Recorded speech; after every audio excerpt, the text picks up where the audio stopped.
I was standing in my own front yard, surrounded by flashing red and blue lights, and 3 police officers who looked just as confused as I felt. The HOA president, a woman named Linda, mid-50s, perfectly ironed pantsuit and a face carved out of disapproval, was pointing at me like she was calling out a criminal. "There, that's him. He trespassed and refused to follow HOA orders." The tallest officer turned toward me. "Sir, can we see some ID?" "You've had a complaint you're threatening HOA officials."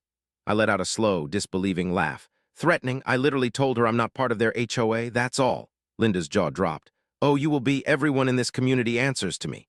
And that's when I said it, the sentence that made her explode. "Ma'am, I'm not in your HOA. In fact," I paused, glancing at the officers, "you're all standing on my property." The air went dead silent. Even the birds stopped. "Your property," she hissed. "Yes," I said. "Check the deed. You called the cops on the landlord."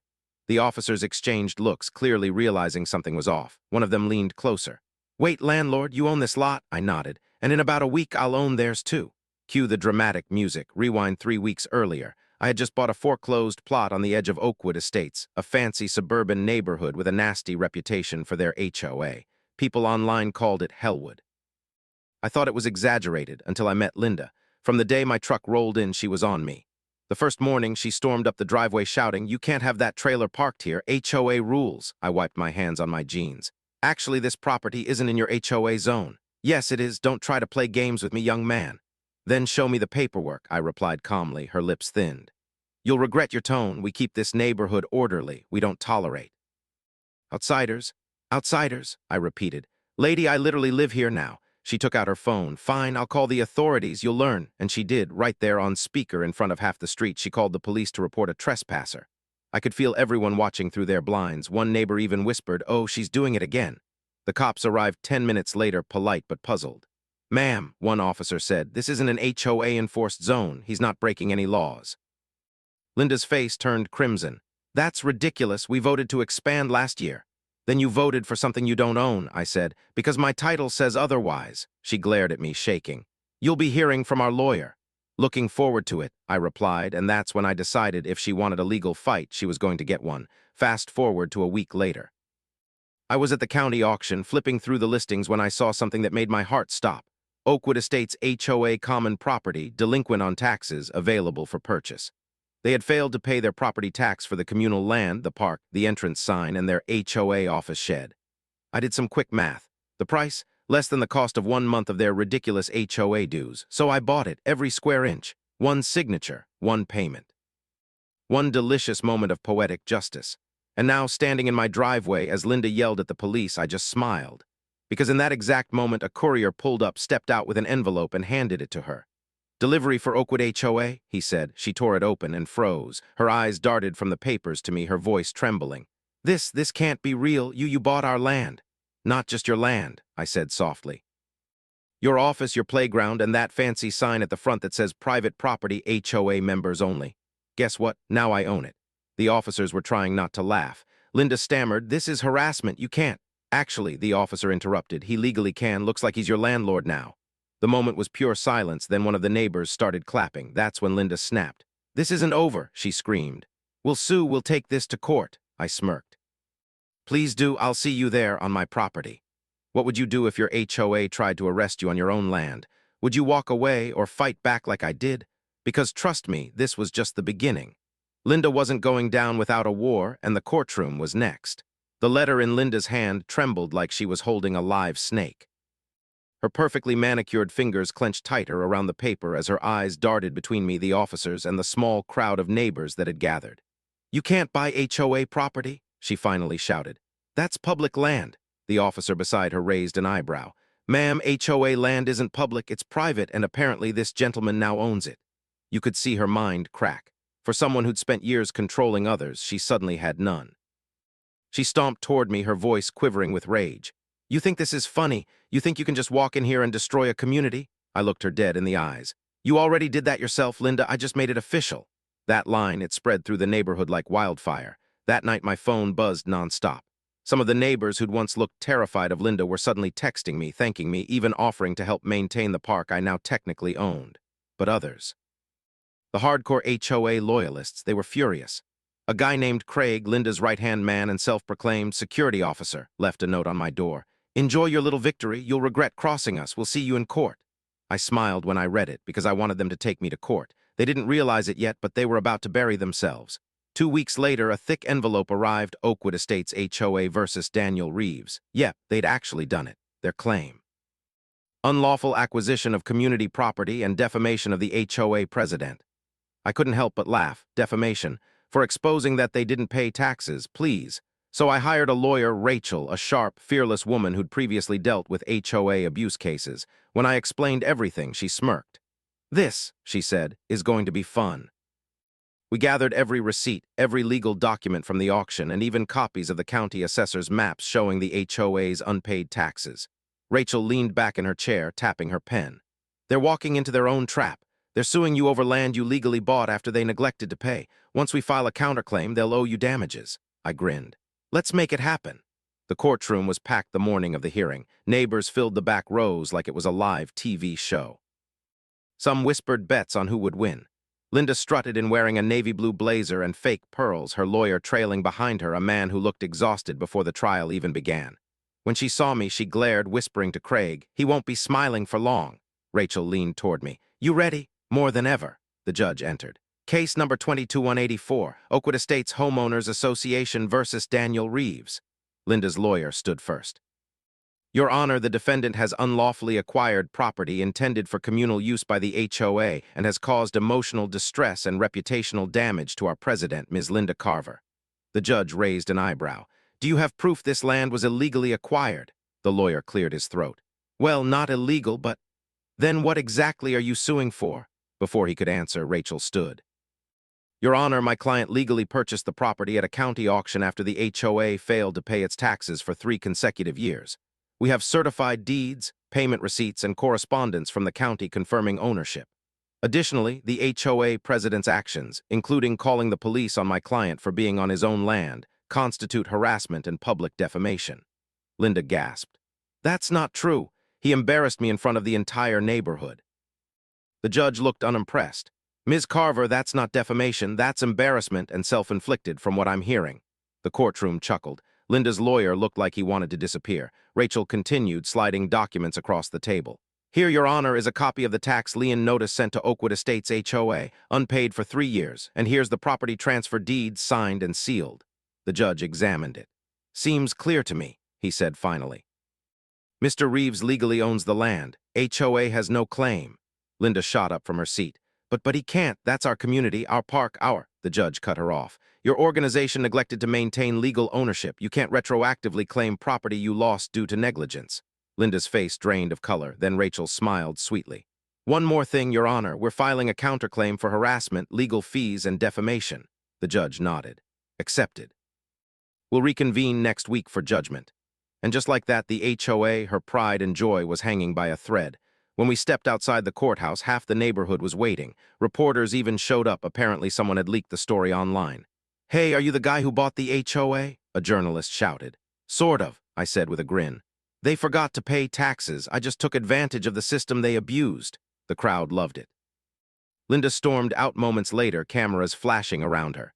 "This man is a con artist," she screamed. "He's destroying everything good about Oakwood Estates." Craig tried to push cameras away, but one of the officers who'd been at the first incident, Officer Diaz, stepped forward. "Ma'am, we've already warned you about false reports. Keep it civil." Linda pointed at me. "He tricked us." I folded my arms. "No, Linda, you tricked everyone else.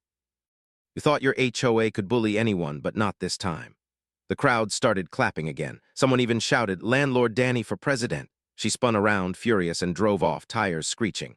That night, I got an email from Rachel. Subject: Update: HOA's lawyer offered to drop the case if you agree to transfer the park and office back for a reduced price. Should I respond? I typed back one word: no. They wanted to play power games. They'd learn what real power looked like. A week later, the final hearing came. The judge ruled in my favor. Not only did I keep ownership, but the HOA was ordered to pay my legal fees and damages for harassment. Linda broke down in court. "This isn't fair," she cried. "He's ruining everything." The judge's tone was final. "What's unfair, Ms. Carver, is calling the police on someone for standing on property they own. Case dismissed." Gavel, silence, justice. Rachel turned to me, smiling. "Told you this would be fun." After the verdict, I received dozens of messages from homeowners in Oakwood. Turns out, Linda had been extorting them with illegal fees for years, demanding maintenance dues for services never rendered. The county started an investigation. Within a month, Oakwood Estates HOA was dissolved. And as for the land, I turned the old HOA office into a community co-op garden. No dues, no bullies, just people helping people. The same neighbors who once feared Linda now met every weekend to plant vegetables, drink coffee, and laugh about the queen of rules who lost her crown. And the best part, every time someone entered through the old HOA gate, they saw a new sign I'd put up. Welcome to Oakwood, free of HOA since 2025. But that wasn't the end of Linda. 2 months later, I got a letter that made my blood boil. She was trying to get revenge. She defiled an appeal. What happened next turned into the wildest showdown yet, where she'd finally cross a line that even the law couldn't ignore. You'd think after losing the court case, Linda would finally back off.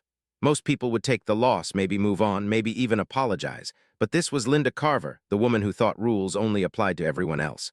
It started with little things, petty, almost childish. My mailbox got smashed twice. Someone dumped a bag of leaves on my freshly cleaned porch.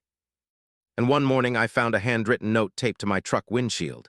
Enjoy your victory, you'll regret embarrassing me. No name, but I didn't need one. It reeked of the same perfume Linda always wore, that strong lavender cloud she seemed to bathe in. At first I ignored it. I told myself she's angry, she'll cool off. But I was wrong. Linda didn't cool off. She escalated. One Sunday afternoon, I was at the community garden I'd built on the land that used to belong to the HOA. It had become the heart of the neighborhood, families laughing, kids running, everyone finally relaxed. That's when I saw her. Linda standing by the fence, arms crossed, eyes cold. Behind her were Craig and 2 other former HOA loyalists, all wearing smug grins. I walked over slowly. "Can I help you, Linda?" she sneered. "You can start by leaving. This is our park." "Correction," I said calmly. "It was your park. I bought it, remember?" "You stole it," she spat. "You tricked everyone." Craig stepped forward, puffing his chest. "We're here to reclaim it for the community. You can't keep what doesn't belong to you." I couldn't help but laugh. "The county records disagree." Linda's voice cracked as she yelled, "You think you're some kind of hero. You humiliated me in court. You made me a joke in my own neighborhood." I took a breath. "Linda, you did that yourself. You called the cops on a man standing on his own property. Maybe it's time to accept you were wrong." Her face twisted with rage. "Never. This place is mine, all of it." That's when she grabbed the lock on the garden gate and snapped it open with a bolt cutter. The crowd gasped. "Linda," I shouted, "you just broke into private property." She marched inside, kicking over a flower pot. "You can't stop me. This is community land." "Not anymore," I said. "You're trespassing." She spun around. "Call whoever you want. I run this neighborhood." I took out my phone and hit record. "Good idea," I said. "Let's get that on camera." That got her attention. She froze, realizing the whole thing was being filmed and that half the neighborhood was watching. Craig muttered under his breath, "Linda, maybe we should?" "Quiet," she barked. "He can't do anything." That's when I dialed. "Yes, officer, this is Daniel Reeves. I need to report a trespass in progress, same address as before." Her expression shifted from fury to panic. "Oh, you're calling them again?" she said bitterly. "They're on my side." But 10 minutes later, when the same officer from before, Officer Diaz, arrived, her smirk vanished. "Ma'am," Diaz said sternly, "what are you doing here?" Linda crossed her arms. "This man is illegally claiming community land. I'm simply taking back what belongs to Oakwood Estates." Officer Diaz sighed. "Ma'am, that case has already been decided in court. This property belongs to Mr. Reeves." She blinked. "That's ridiculous. Those judges were corrupt." "Be that as it may," he said calmly, "you don't have the right to be here. You're trespassing." "I'm the president of this neighborhood." Diaz shook his head. "Not anymore. The HOA was dissolved last month." It was like the ground disappeared beneath her feet. I don't accept that," she stammered. "You can't just erase an HOA." "Actually," Diaz replied, "the county can," and it did. The crowd was silent. You could hear the wind in the trees. Then, without warning, Linda shoved one of the garden tables to the side, scattering tools and dirt everywhere. "This is my land," she screamed. "You'll all regret this." Diaz stepped forward, raising his voice. "Ma'am, calm down. You're destroying property." "I don't care," she yelled. "He took everything from me." That's when Craig tried to pull her back, whispering, "Linda, stop. You're making it worse." But she shoved him away, too. "Get off me." "You're all traitors." Officer Diaz sighed and turned to his partner. "All right, that's enough." The second officer moved forward, gently but firmly taking Linda by the wrist. "Ma'am, you're under arrest for trespassing and destruction of private property." The gasps from the neighbors echoed through the garden. Linda's face went pale. "No, no, you can't arrest me. I'm the victim here." Craig tried to intervene, but Diaz stopped him with one look. "Sir, step back." As they led her toward the patrol car, Linda shouted over her shoulder. "This isn't over, Daniel. You think you've won, but I'll get it all back. You'll see." I didn't say anything. I just stood there watching the woman who'd made everyone's lives miserable finally face the consequences. The neighbors clapped quietly, not out of mockery, but relief. Years of fear and frustration finally lifted. Officer Diaz gave me a small nod before getting into the car. I'll file the report. She won't be bothering you again for a while. Thanks, officer, I said, but something tells me she's not done. He gave a grim smile. People like her never are, but at least now there's a record. For the first time in months, the neighborhood felt peaceful again. Kids played freely in the garden. People greeted me with smiles instead of whispers, but I wasn't celebrating, not yet. Because 3 nights later, things took a darker turn. Around midnight, I woke up to the sound of gravel crunching outside. At first, I thought it was a raccoon until I saw headlights flash across my living room wall. I crept to the window. A black SUV was parked across the street, engine idling. Then the passenger door opened. A figure stepped out tall, broad-shouldered, and walked straight toward my fence. And right behind him was Linda. I froze. She was supposed to be in custody. "What the hell?" I whispered. The man lifted something. It looked like a crowbar. That's when I realized they weren't just trespassing this time. They were breaking in. I grabbed my phone, hit record again, and whispered, "Okay, Linda, you just made your last mistake." You ever get that gut feeling that something terrible is about to happen? That cold wave that crawls up your spine even before you can see the danger. That was me standing barefoot in the dark, staring through my curtains at Linda Carver, the same HOA president who'd been arrested just a few days ago, now creeping around my property with a man holding a crowbar. It was 12:46 a.m. The street was dead silent. Not even crickets dared to make a sound. I hit record on my phone, whispering, "Linda Carver, an unidentified male, trespassing, armed with tools, attempting to break in." The man tried the side gate. It was locked. Then I heard Linda's voice, low and angry. "Try the back. He's probably asleep. We'll just get the files. That's all I need." Files? I realized what she was talking about, the court documents. The same ones that proved I owned the property. She must have thought I still had the originals inside instead of digital copies and county records. This wasn't just trespassing anymore.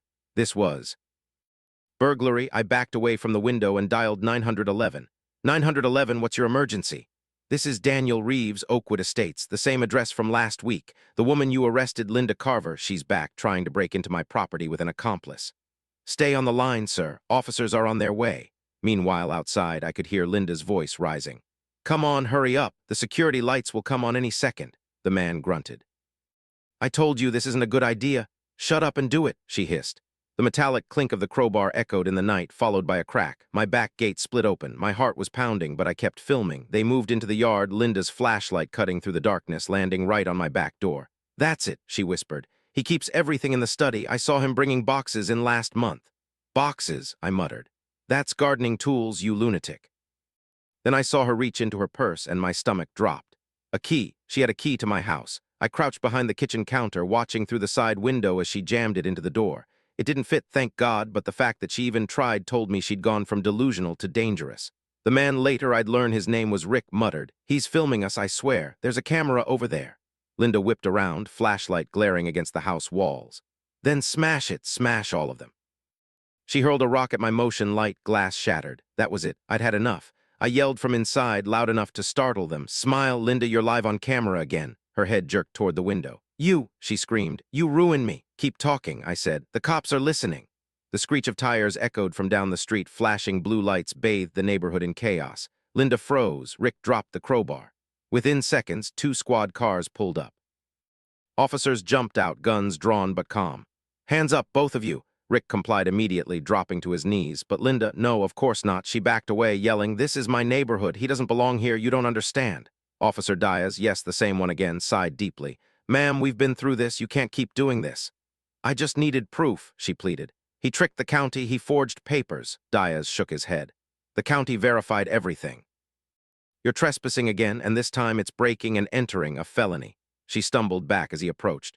"No, no, please, you can't do this. He stole everything from me." Diaz gestured to me at the window. "No, ma'am, he bought what you lost." When they cuffed her, I finally stepped outside, camera still rolling. "Linda," I said quietly, "you could have just asked for peace. I was willing to let you be part of the garden to move on, but you chose this." Her eyes were wild, desperate. "You took my home," I frowned. "Your control maybe, but not your home," she thrashed against the cuffs. "You'll pay for this, you'll see. You can't just take what's mine." Diaz led her toward the car. "Ma'am, it's his, let's go."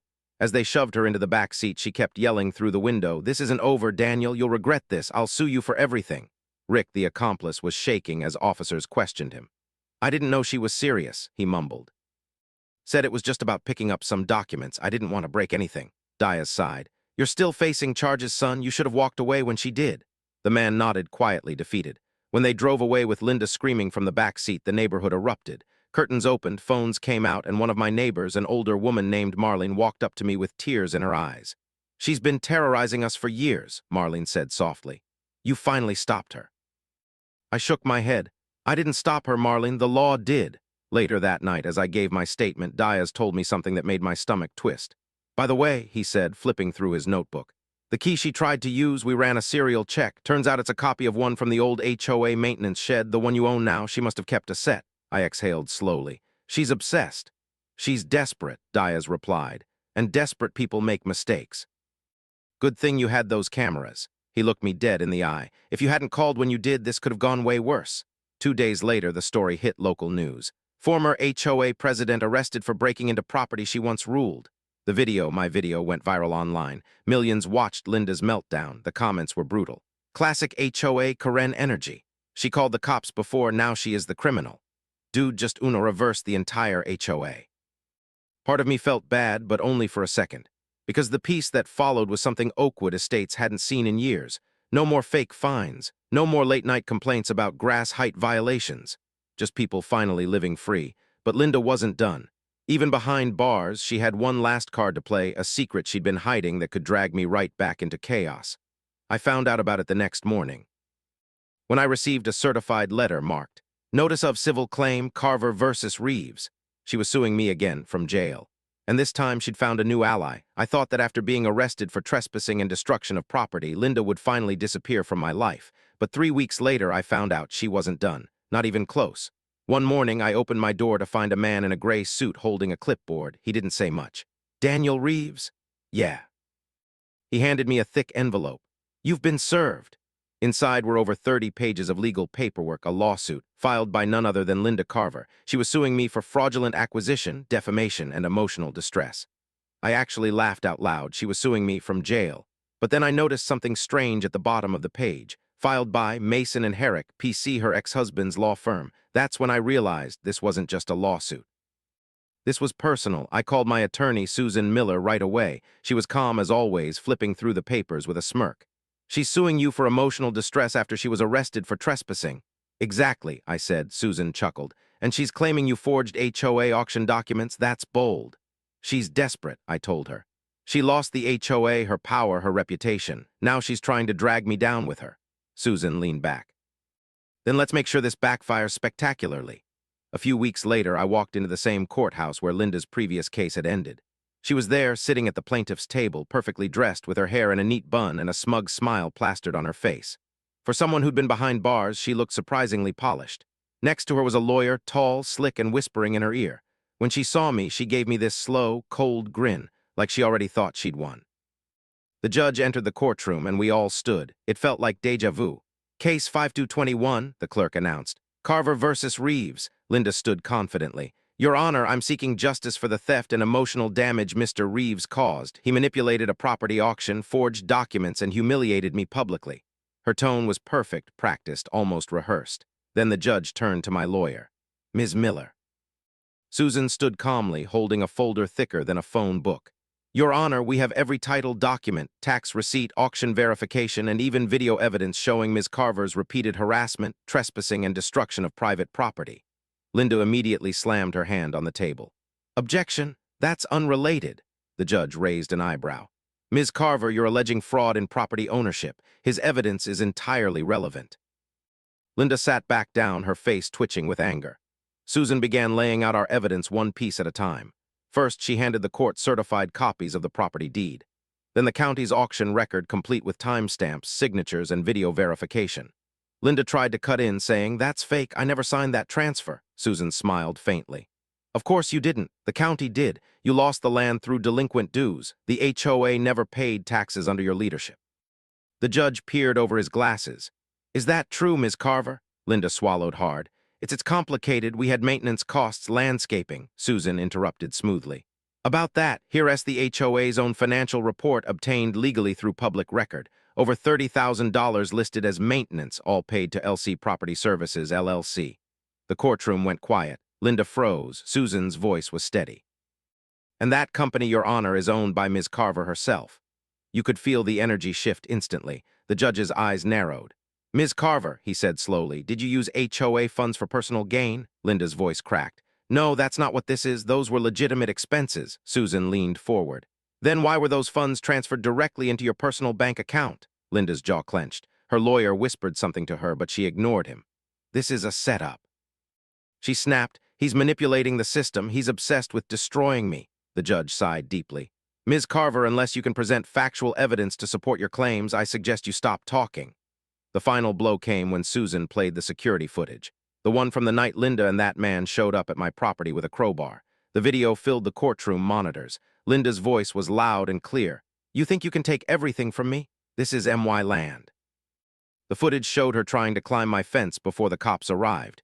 When the video ended, you could have heard a pin drop. The judge looked exhausted. I've seen enough. Linda whispered something under her breath, shaking her head. Her lawyer looked like he wanted to vanish into his chair. Ms. Carver, the judge said firmly, your claims are not only unsupported, but this court finds them to be malicious and retaliatory. This case is dismissed with prejudice. Linda's face went pale. No, you can't dismiss it. You can't just... The judge raised his gavel. One more outburst and I'll hold you in contempt. She froze. The gavel came down. Bang. Case closed. I walked out of that courtroom feeling like I could finally breathe again. Neighbors messaged me later that day, some thanking me, others sending screenshots of the local news headline. Former HOA president faces embezzlement probe after losing civil case. Yep. The financial audit Susan uncovered had been forwarded to the county. Turns out, Linda had been pocketing HOA funds for years. Now she wasn't just facing trespassing charges, she was under investigation for fraud. And just like that, the woman who once called the cops on me for standing on my own land was now being investigated by the same county she claimed to control. A week later, Marlene, my kind elderly neighbor, knocked on my door with a pie. She smiled and said, Daniel, it's finally peaceful here again. You didn't just buy a house, you saved the whole neighborhood. That hit me harder than I expected. For the first time, I felt like I actually belonged here. But that peace didn't last long, because a few days later I came home to find an envelope slipped under my door, no return address, just a single sheet of paper inside. Written in sharp cursive were the words, enjoy it while you can. Some of us don't stay buried forever. I looked out my window immediately, nothing. But deep down, I knew exactly what that meant. Linda wasn't done, not yet, when I saw that note on my doorstep. Enjoy it while you can. Some of us don't stay buried forever.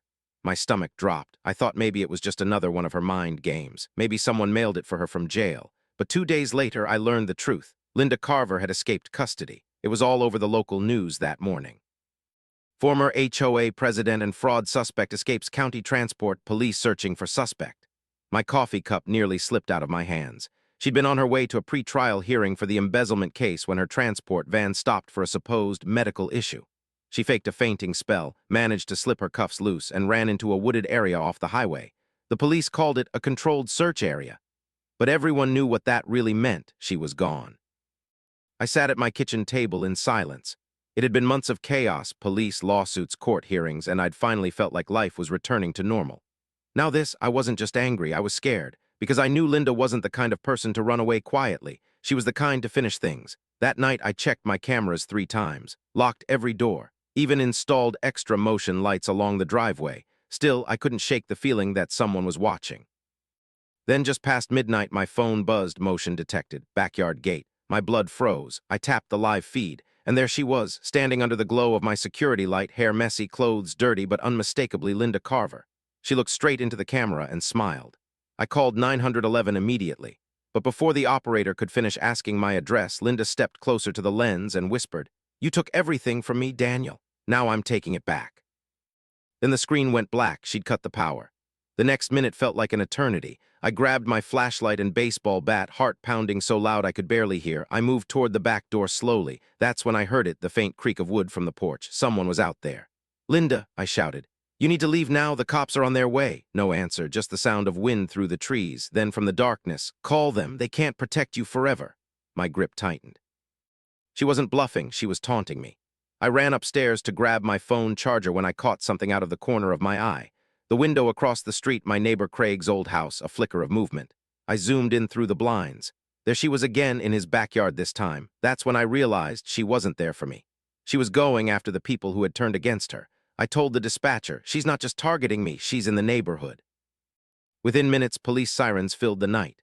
Red and blue lights cut through the trees like fire. They surrounded Craig's property, guns drawn, shouting orders. I stood on my porch, watching, heart in my throat. Then a loud shout, "Freeze, hands where we can see them." Another pause, and then chaos. Linda ran out from behind the garage, screaming, "You all betrayed me. You let him destroy everything." She sprinted toward the fence, right before an officer tackled her to the ground. The sound of metal handcuffs snapped through the air. Even from where I stood, I could hear her yelling, "You can't take my neighborhood, it's mine." They led her to the cruiser, kicking and shouting. When her eyes met mine across the street, she didn't look scared, she looked furious, like she still believed she'd been wronged. As the police pulled away, Officer Diaz, the same one who had arrested her the first time, walked up to me. "Guess she didn't stay buried after all," I said quietly. Diaz nodded. "We'll make sure she does this time. She's going away for a long while." But there was something in his tone that made me uneasy, almost like he didn't fully believe it either. The next few weeks were tense. Every shadow outside my window made me jump. Every time a car slowed down on my street, I'd check the blinds. But then one morning an envelope arrived, this time official. Inside was a letter from the county prosecutor's office. Linda had been officially charged with escape from custody, trespassing, destruction of property, fraud, harassment, 5 charges. And according to the letter, she was being held without bail. Finally, peace, or so I thought. A month later, the trial began. I didn't have to attend, but curiosity got the better of me. The courtroom was smaller this time, quieter. Linda looked nothing like the woman who used to march around Oakwood Estates barking orders. Her hair was messy, her face pale, her eyes sunken. But even then, she stared at me with that same hatred, like she wanted to burn holes through me. When the judge read her sentence, 5 years, she didn't cry. She didn't flinch. She just said one thing, softly enough that only I could hear. "When I get out, you'll see what happens to your perfect little garden." The bailiffs led her away. I stood there, unmoving. Part of me wanted to feel relieved, like justice had finally been served. But another part of me just felt sad. Because in some strange way, Linda had built that neighborhood. She was its heart, even if it was a toxic one. And now the heart was gone. Weeks passed. The community finally started healing. The garden I built, the one she tried to destroy, was thriving. Families laughed there again. Kids drew chalk on the sidewalks. One evening, as the sun went down, I sat on a bench by the garden gate, and for the first time in what felt like years, I finally breathed freely. I whispered, "It's over." But as I stood up to leave, my phone buzzed. Unknown number, a single text. "You really think it's over, Daniel?" The courtroom was colder than I expected, not just because of the air conditioning, but the energy. You could feel the tension crawling across the floor. The gallery was full, neighbors, HOA members, even a few reporters who'd caught wind of the story. And right in front, seated in her pressed gray suit and smug expression, was Karen. She looked calm, confident. Like she already knew how this would end. I, on the other hand, sat beside my attorney, keeping my breathing even. Because this was the moment I'd been waiting for. The judge entered and everyone rose. When we sat again, the air seemed to thicken. The HOA's lawyer went first, his voice smooth and polished. "Your Honor," he began, "this man, Mr. Alex Carter, has been repeatedly violating HOA standards, trespassing on communal property, and threatening board members. We're seeking an injunction and restitution for damages to our community." He said that last word, community, like they were some noble force of justice. Meanwhile, I stared straight ahead, jaw tight. Then my attorney, a sharp, calm woman named Danielle, stood up. "Your Honor," she said clearly, "my client is not part of their HOA. He owns his land outright. And more importantly," she paused, letting the silence build, "as of last week, he legally owns their land too." A wave of murmurs erupted across the courtroom. Karen's head snapped toward me. "That's a lie," she hissed. Danielle didn't flinch. She simply held up a document. "Exhibit A, County Property Transfer Records, Oakwood Estates. The entire HOA was foreclosed upon due to unpaid taxes. The buyer listed on the deed." She turned the paper toward the judge. "Mr. Alex Carter." The room went silent, completely. You could have heard a pin drop. Karen's face went from pink to red to pure white. She stood up abruptly. That can't be true. We paid our dues. This is a mistake." The judge raised a hand. "Mrs. Benson, please remain seated." But she didn't. She spun around, whispering furiously to her lawyer. He fumbled through papers, pale as chalk. Danielle leaned toward me, whispering with a faint smile, "I think this is the part where she realizes she's been trespassing on your property." Karen tried to argue, of course. She claimed it was a clerical error, that she didn't know about the taxes, that the sale wasn't valid. But the judge wasn't buying it. He turned to me. "Mr. Carter, can you explain how this acquisition occurred?" I nodded, keeping my tone calm but firm. After the HOA started harassing me, filing fake complaints, calling the police, vandalizing my property, I looked into their structure. Turns out they hadn't paid property taxes on their community park and administrative land for 3 years. It went up for auction, so I bought it. A soft ripple of gasps filled the air. I continued. Legally speaking, the HOA's clubhouse, pool, and communal lots now belong to me, and as the deed holder, I have the right to decide who uses that land and under what terms. Karen's lawyer tried to interject, but the judge waved him off. Quiet. Danielle added, Your Honor, the HOA also issued multiple false citations to Mr. Carter and attempted to have him arrested under non-existent jurisdiction. We're countersuing for harassment, defamation, and abuse of authority. At that point, Karen completely lost it. She slammed her hand on the table. This is ridiculous. You can't sue me for doing my job. Danielle looked directly at her. Your job? You mean when you called the police on a man for being on his own property? Or when you sent people to remove his fence without notice? That job? Karen stammered. That was enforcement. It's in the bylaws. Danielle smiled faintly. The bylaws of an HOA that doesn't legally exist anymore. The judge couldn't help but clear his throat, not quite a laugh, but close. After a short recess, the court reconvened.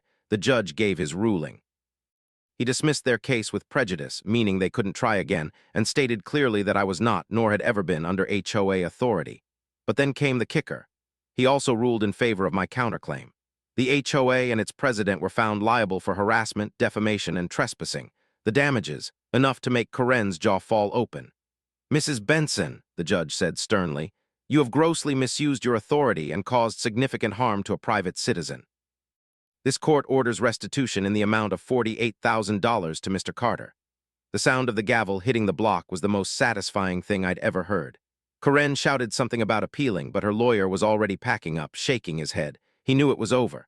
As I walked out of the courtroom, a few neighbors came up quietly to shake my hand. One whispered, She's been terrorizing us for years. You did what none of us could. I nodded, still in disbelief. It's finally over. But it was not quite, because as I got to my truck, my phone buzzed. It was an email from the HOA board, or rather what was left of it. Subject, urgent meeting request, discussion on property ownership transfer. The message read, We'd like to propose a resolution where you transfer the community assets back to the HOA in exchange for a settlement. We can discuss terms. I chuckled under my breath. After everything they'd done, now they wanted to negotiate. I leaned back against my truck and looked out at the courthouse steps. For months, they'd treated me like an outsider. Now I owned their land, their clubhouse, their pool, their whole kingdom. And for the first time, I held the clipboard. What would you do if the people who harassed you suddenly worked for you? Would you forgive them or make them feel exactly what they made you feel? Because in Part 8, I make my choice. And Karen learns what it means to answer to the landlord. When I pulled up to the Oakwood Estates community the next morning, it was strangely quiet. No barking dogs, no kids on bikes, no lawnmowers humming in the distance. Just silence, heavy, awkward silence. The kind that follows a storm everyone pretends didn't happen. But there was one thing that wasn't silent. A group of HOA board members stood outside their precious clubhouse, huddled together in whispers. Karen was at the center, her posture stiff, her lips pursed, sunglasses hiding eyes that I knew were red from crying or rage. I stepped out of my truck and walked straight toward them, the sound of my boots echoing on the concrete. Every head turned. One man, I remembered him, the treasurer, Brian, tried to smile nervously. Mr. Carter, thanks for coming. I stopped just short of the group.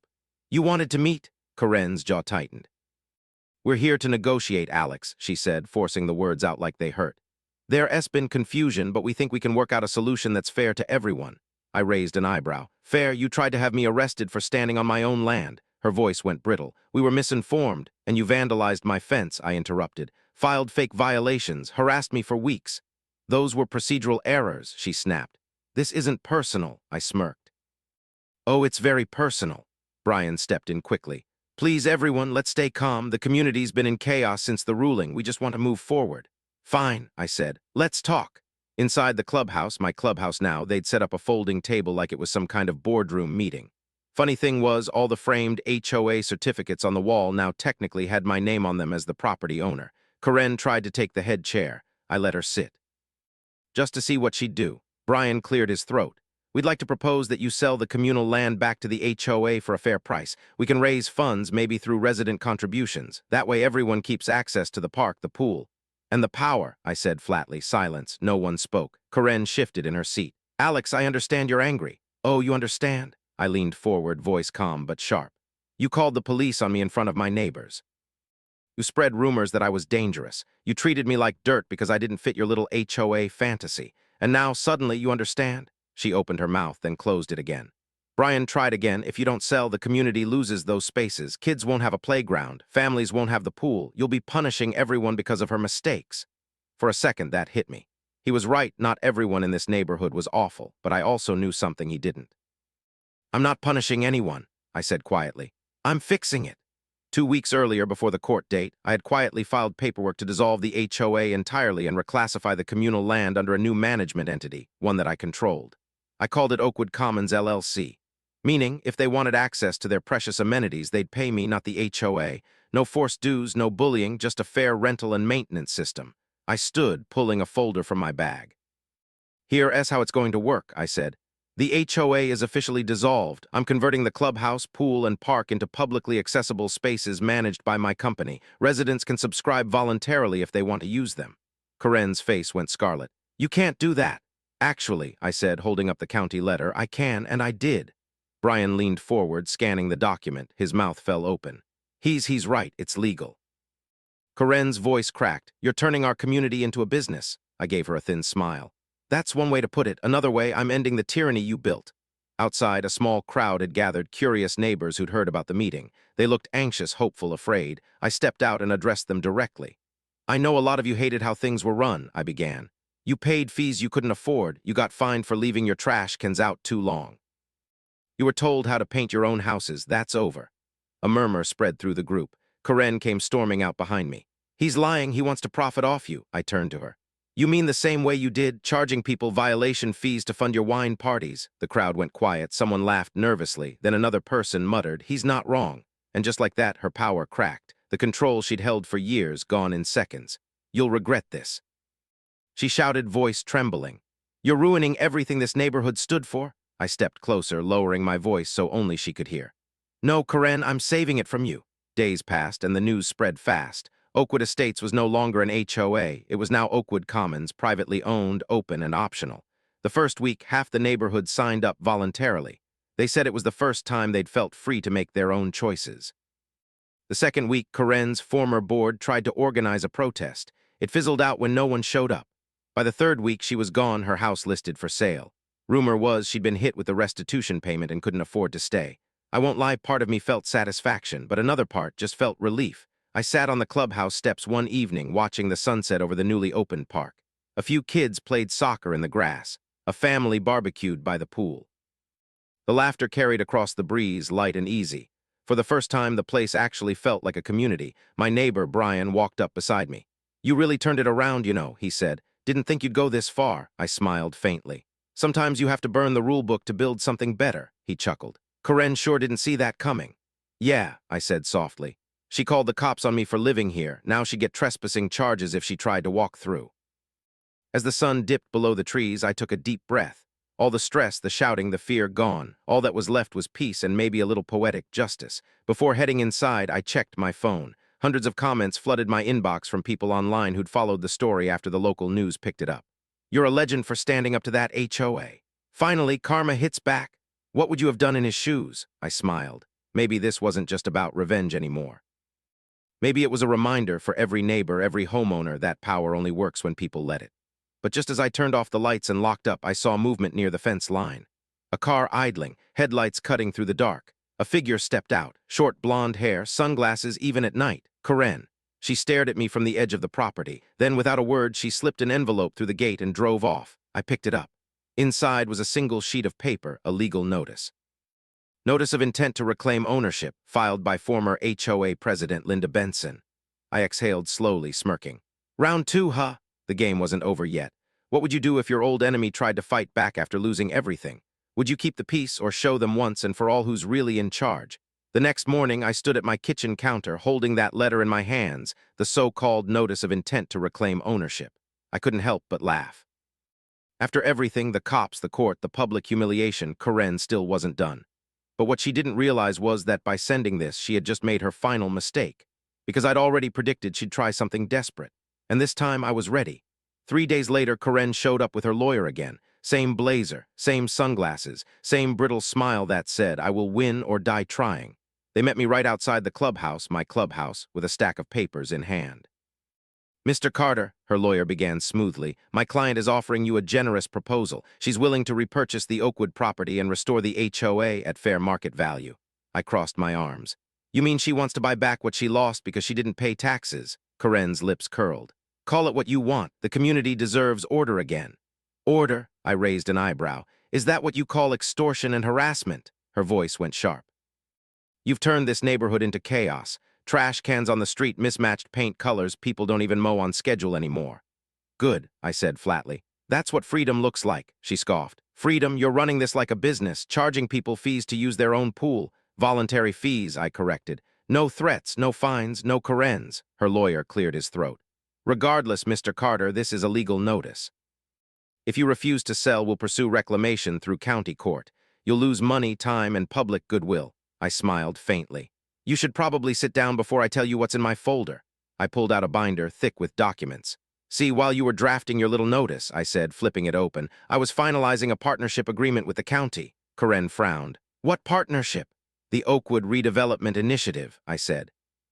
Converting the old HOA park and clubhouse into a community co-op center owned by the residents, not ruled by them. The paperwork was signed yesterday with county funding. Her eyes widened. You're lying. Her lawyer took the document from my hands, scanning quickly. His expression fell. Linda, it's real. The land has been reclassified under municipal grant protection. It can't be reclaimed even by former board members. For a long second, she just stood there, trembling. Then she hissed, You can't do this to me. I stepped closer, calm but sharp. You did this to yourself. Her sunglasses slipped slightly and I saw her eyes wet, furious, broken. This was my neighborhood, she whispered. Mine. I didn't respond, because what could I say? She'd spent years treating people like they were beneath her, and now she couldn't stand on her own ground. A few weeks passed, and Corinne's story spread like wildfire. Local news ran the headline. HOA president loses everything to new landlord after tax scandal. She became the talk of the town, and not in a good way. The same neighbors she used to boss around were the ones shaking their heads now, saying she had it coming. The HOA board officially dissolved that month. The community park reopened under the new co-op. Kids played freely again, families painted their homes however they liked, and people smiled when they passed each other. No more violation warnings. No more fear, no more Corinne, or so I thought. It was a quiet Sunday when I saw her again. I was walking my dog down the main road when a moving truck pulled up in front of the last empty house in the neighborhood. Outstepped her. Corinne, except this time no sunglasses, no clipboard, no army of followers, just a tired woman in a plain gray sweater. Our eyes met. She looked at me, hesitated, and finally said softly, Don't worry. I'm just here to help my sister move in. For a second, I almost didn't believe her, but she wasn't holding papers or yelling orders. She looked defeated. Relax, she said quietly. I'm done fighting, you won. I nodded slowly. It was never about winning. She gave a small, bitter smile. Maybe not for you. Then she turned and walked away. I watched her go, realizing something I didn't expect. Maybe revenge feels satisfying at first, but peace, real peace, feels better. A few months later, the Oakwood Commons Community Center was fully operational. We hosted barbecues, volunteer events, even a local farmer's market. The same people who once avoided eye contact now waved when they saw me. One day, as I was hanging new lights near the pool, Brian came up behind me with a grin. You know, he said, if you hadn't stood up to her, none of this would exist. I smiled. Yeah, crazy how fast things change. He nodded toward the houses. People say you're like the neighborhood hero. I laughed. I'm no hero, I just refuse to bow to a tyrant. Then I looked out at the park, kids playing, dogs barking, neighbors chatting. It finally felt like a place worth living in. That night I sat on my porch with a cup of coffee and opened my laptop. The video I'd posted online, the one telling the whole story from start to finish, had gone viral. Millions of views, thousands of comments. Finally, someone stood up to an HOA bully. Corinne got exactly what she deserved. This is justice, pure and simple. I chuckled softly, scrolling through the comments. Then I typed one last update under my post. Sometimes justice doesn't come from anger, it comes from taking back control. I hit send. A week later, I received an envelope in the mail. No name, no address, just my own written neatly in the corner. Inside was a note. You were right. I went too far. I just wanted to feel important. I'm leaving the state. I hope you make this place better than I ever did.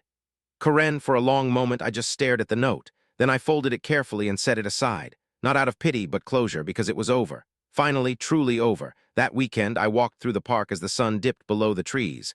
The laughter, the smell of barbecue, the sound of music, everything that had once felt impossible was now alive again. Freedom had returned. Peace had returned. and Oakwood, for the first time in years, had become what it was always meant to be, a community. As I watched the kids splash in the pool, I smiled to myself and whispered, "You called the cops when I said I wasn't in your HOA, but you didn't know I'd become your landlord." And somewhere, I hoped Karen was watching too, learning that sometimes karma doesn't knock. It buys the whole neighborhood instead. Speech balloon, what do you think? Did Karen deserve one last chance? Or did Alex do exactly what needed to be done? Eyes, would you have forgiven her or let karma finish the job? Globe showing America's comment where you're watching from. I love seeing how far these HOA stories reach.